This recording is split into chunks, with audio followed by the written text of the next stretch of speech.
sir. Good morning. We have come to make a documentary of an interview. And I'm Opio Daniel Bill in Senior 5 Arts, being Head Literature, and my colleague is... I'm Buyinza Alex, 5 Arts, being healthy. So, sir, can you please let the listeners know about your name? My name is Senfuma Josephmary. Mr. Senfuma Josephmary. Yes, Mr. Ssenfuma. You look to be a person who has spent here some good time.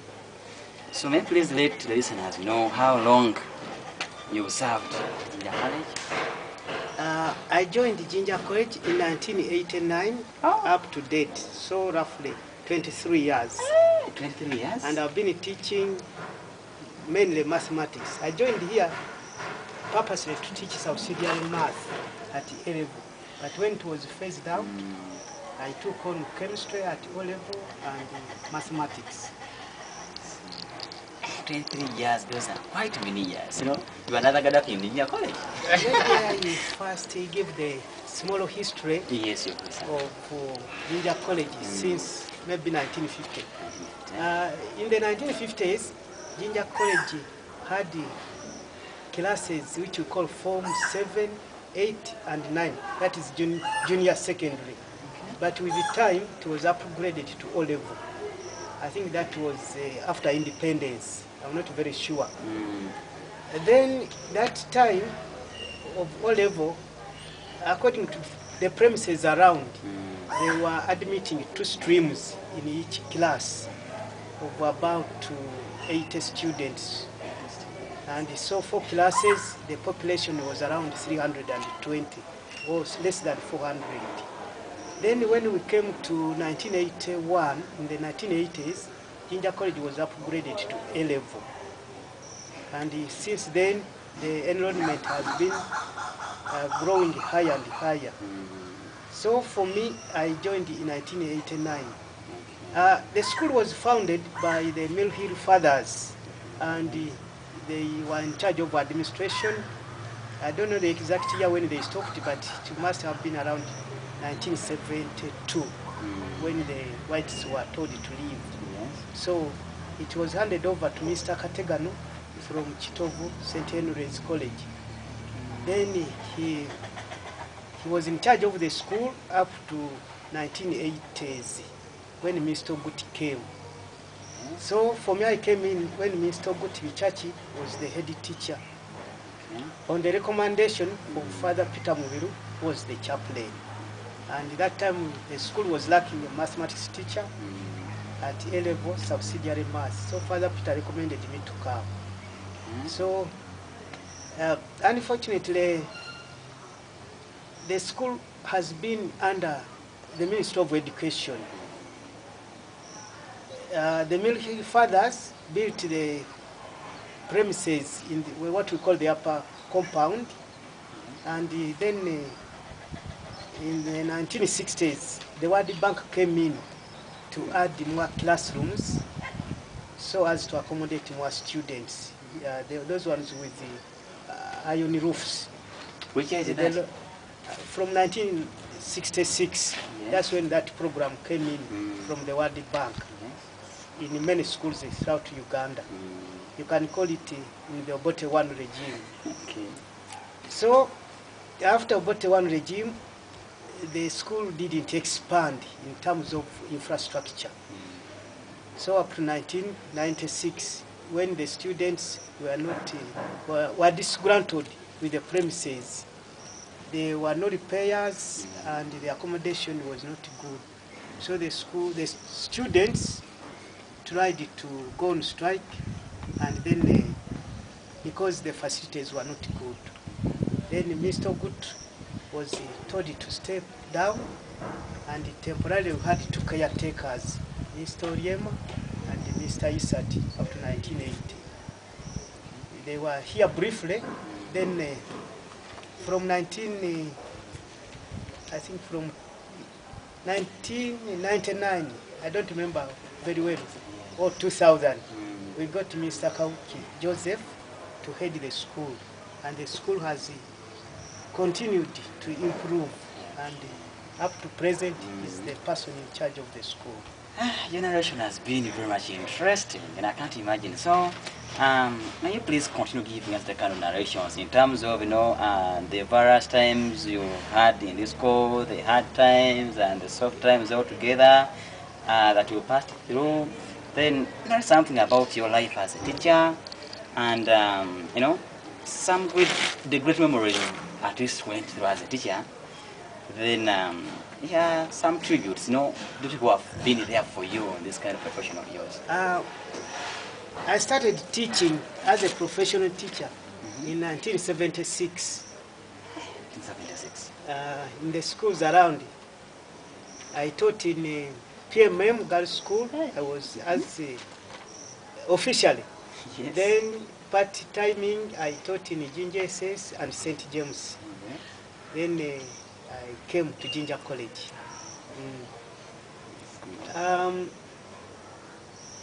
Fortunately, in Jinja College, I've not had hard times. The hard times were before I came to Jinja College. Yeah. We started teaching in what people call the Amin regime, and the economy was really very, very bad, and the teachers were undergoing a very, very hard time. Schools were not providing meals. Actually, there was a lot of scarcity in the entire country. And the teachers, there was an exodus of teachers going to Kenya. So for us who remained around, had to work either within the same school, you have two timetables, or in the neighboring school, you have a full timetable in one school and another full timetable in the second school. And it was a maximum load of 28 lessons per week in each school. So I found that a bit taxing. We were not going without lunch, and again at home, because schools didn't have teachers, you go home, you find students to help again. So more than 15 hours a day you are working. That was very hard until life started changing for teachers in 1990. When you can say the present government revised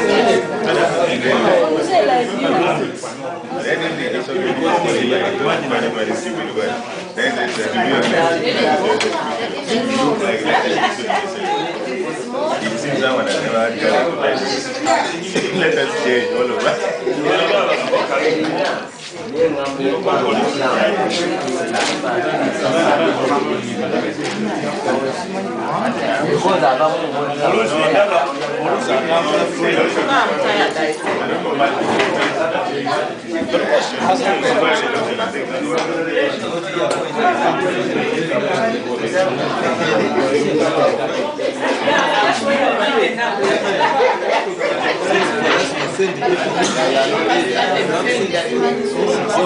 life has improved.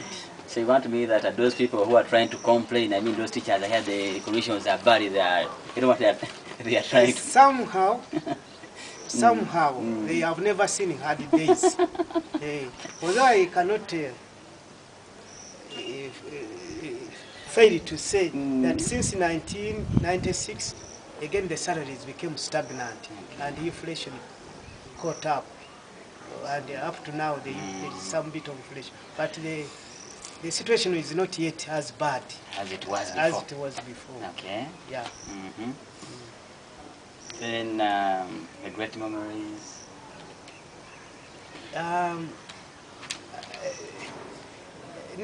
are not happy memories, because when I remember teachers were coming to school on slippers and almost naked. Yes, another question goes to you.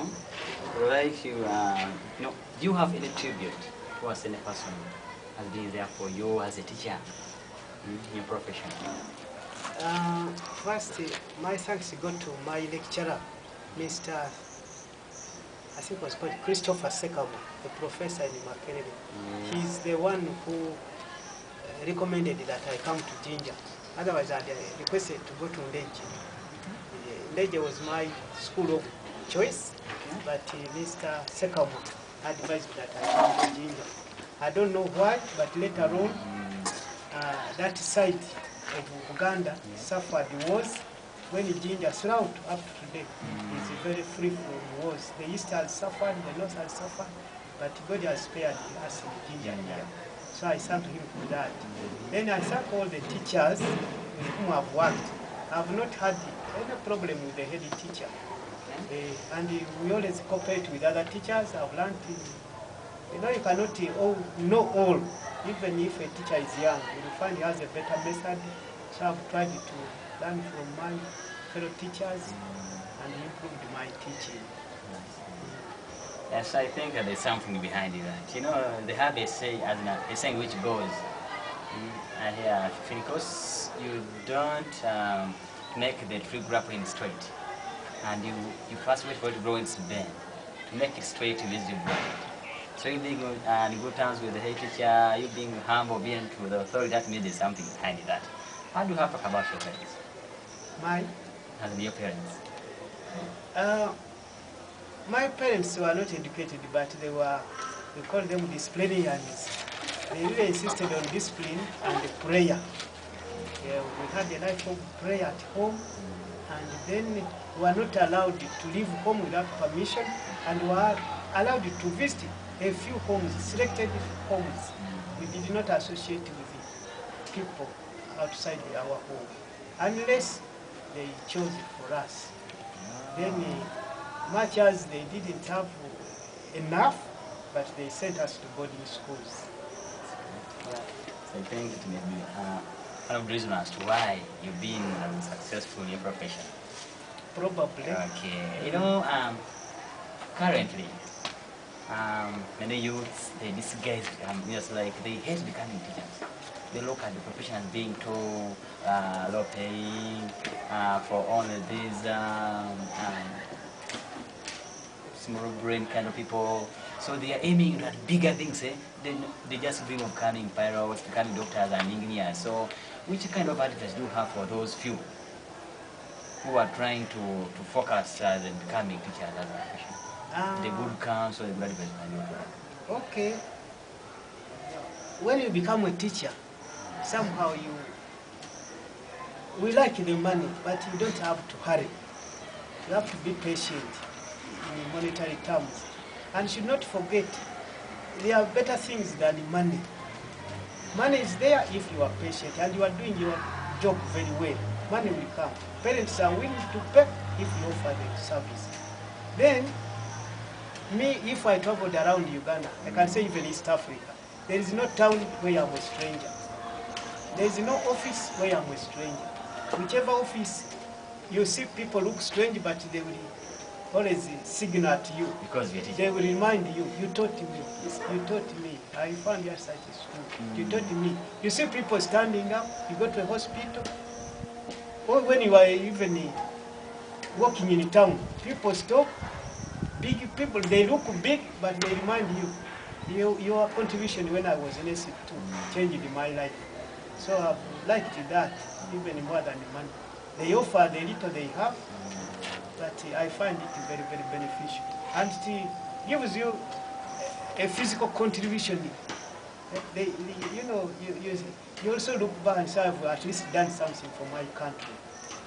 Yeah, then you go, the students you have taught can offer services in other areas, but at least they don't forget. So I encourage the younger people not to put money first, but to love their job, concentrate, then other things will come. So in general, you want me that there is money everywhere, even in teaching there is money. True. Okay. And I find people with good passes who are not originally teachers, when they love teaching, you find them very, very successful.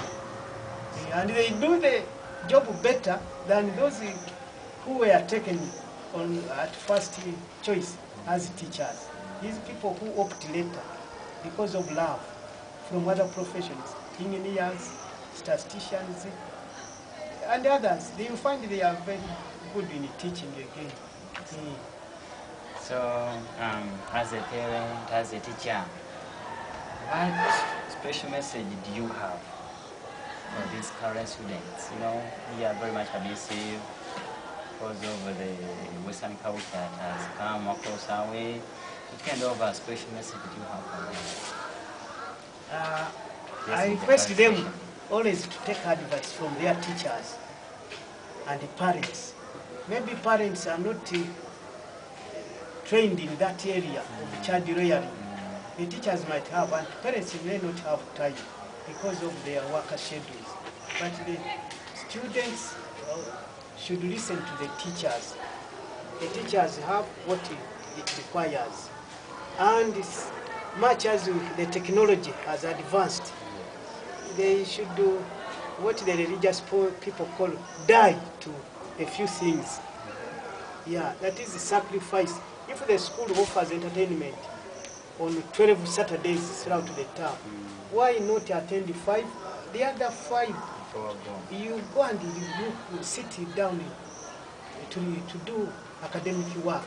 Then they should maintain the daily routine. If the school tells you to wake up at 5, when you go for holidays, wake up at 5, do some studies. When it comes to 8, you can join the family for those other jobs, cleaning the compound and others. Then keep at home. You know, the school has given you some starting point. Don't just say we are now free, we have left school. No, that program should continue. Yeah.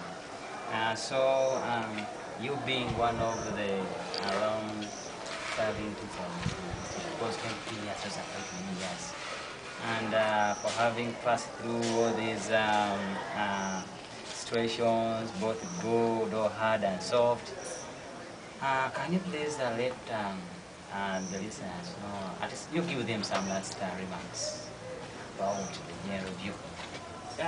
Actually, I've taught more than 23 years because I started teaching in 1976.